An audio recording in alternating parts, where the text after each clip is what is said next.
wasn't in the house. You didn't go in the house at all? Nobody went in the house, right? Nobody went in? No, nobody went in. No, EMTs went in. The EMTs were the first ones They're in. very brief, just brief, and I told them we weren't supposed to go in, and they were like, okay, because I was like, he could be in there, we don't know.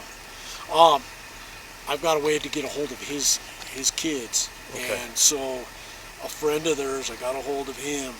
He's got a hold of the lady that's in charge of the estate, and she's saying that she just talked to Betsy a couple of days ago, so I don't see how, but she wants you to call her.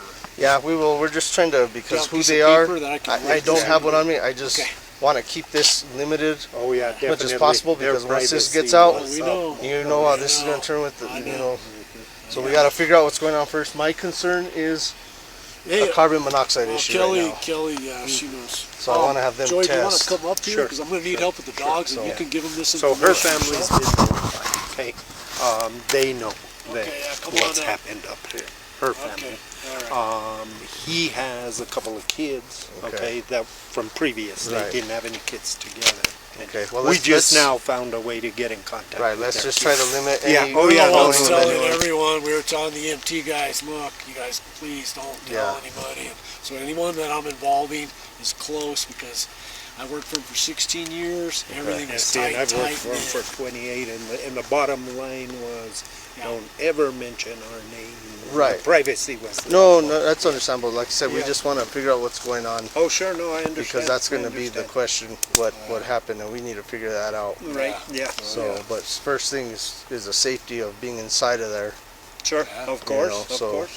What are you going to do with carbon monoxide? You're having fire come back up. Okay. So, but then, like I said, I'm going to have another detective coming out, and at that point, they'll probably interview you guys a little bit more in depth. Sure.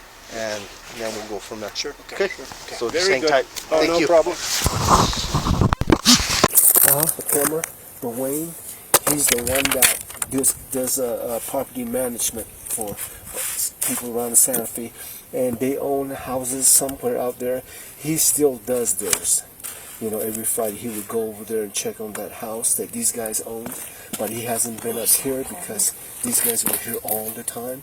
They had a house in Florida, and then they sold it, and then they're here full time for the last 5 years, I would say.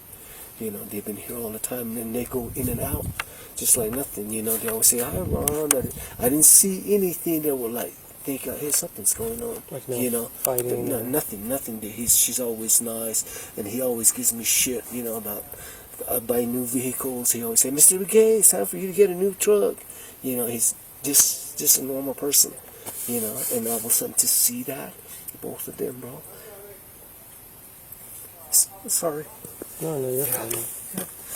You're really close to them, I got attached to all these people, They treat me really well, and like her, she was a sweetheart, man.